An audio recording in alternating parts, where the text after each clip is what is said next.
Welcome to the deep dive. Today, we're immersing ourselves in something pretty fascinating in the retail world.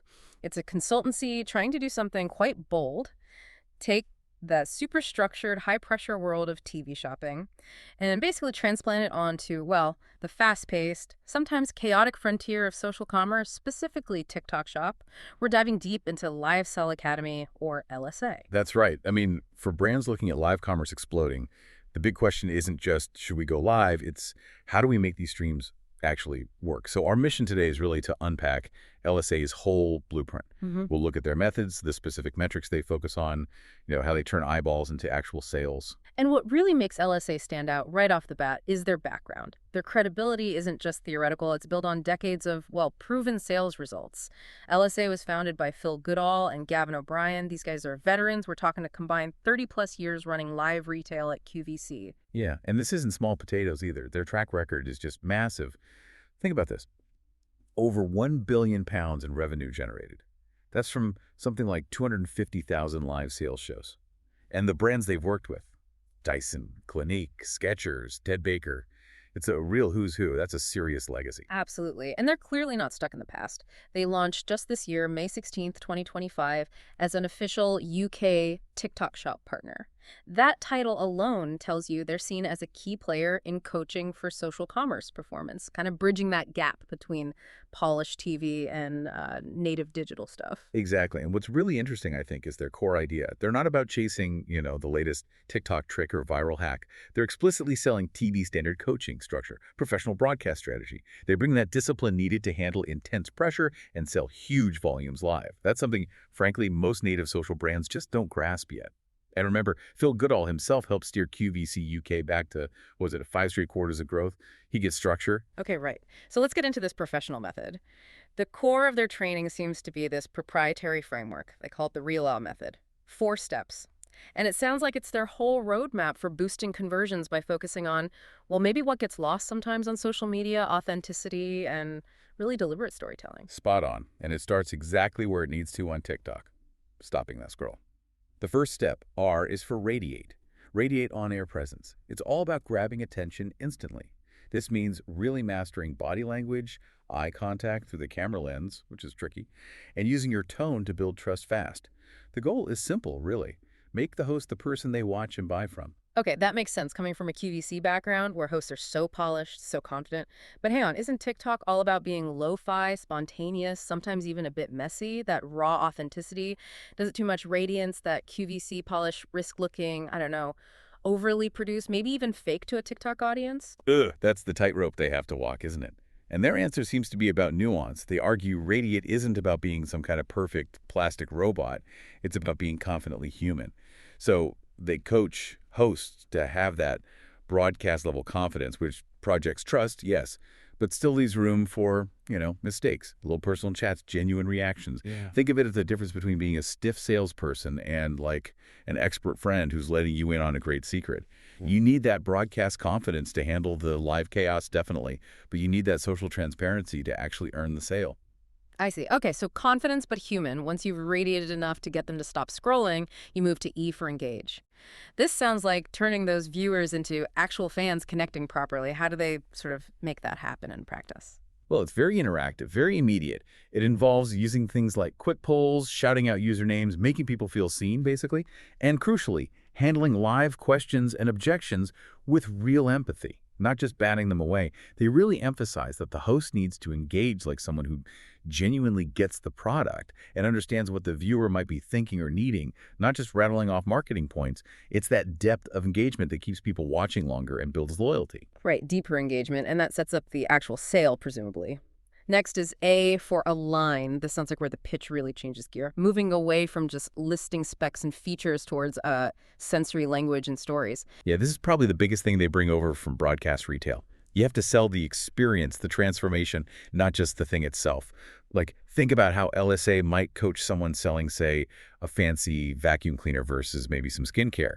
With the vacuum, they'd teach using sensory words about the feel of it gliding smoothly, the satisfying sound of the suction, the benefit of having a spotless home ready for visitors, not just the motor wattage. Right, focus on the payoff you can feel or see. And for skincare. For skincare, it's all about that visible, touchable transformation. They push the host to describe the texture, how the serum just sinks in, leaves that dewy, plump finish.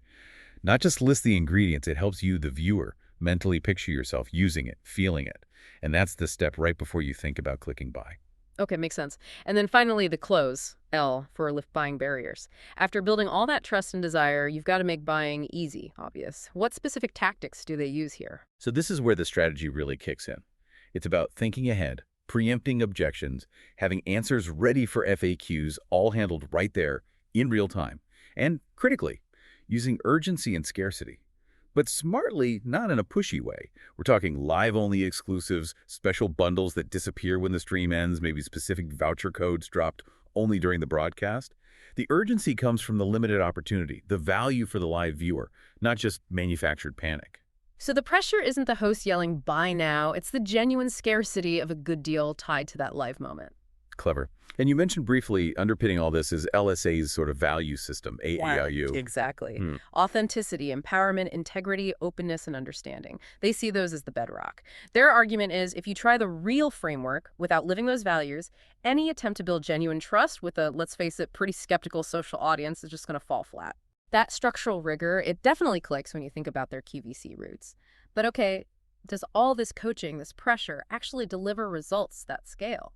It sounds demanding, getting social hosts to perform at a broadcast level. Let's look at the numbers LSA actually focuses on improving. Right. They zero in on 5 core metrics. These are absolutely make or break in the TikTok shop world. There's ERR, that's enter room rate, CTR, click-through rate, ABD, average view duration, GMV, gross merchandise value, and obviously the big one, conversion rate. Let's pause on ERR, enter room rate. You mentioned earlier, and our sources really highlight this, the TikTok funnel starts with content discovery, not search. That changes everything compared to normal e-commerce, right? Oh, massively. ERR is the gateway. When someone's scrolling their For You feed and your live pops up, ERR measures if they actually stop and click into your room. It's totally tied to the algorithm. High ERR tells TikTok your content is grabbing people, so it pushes it out more.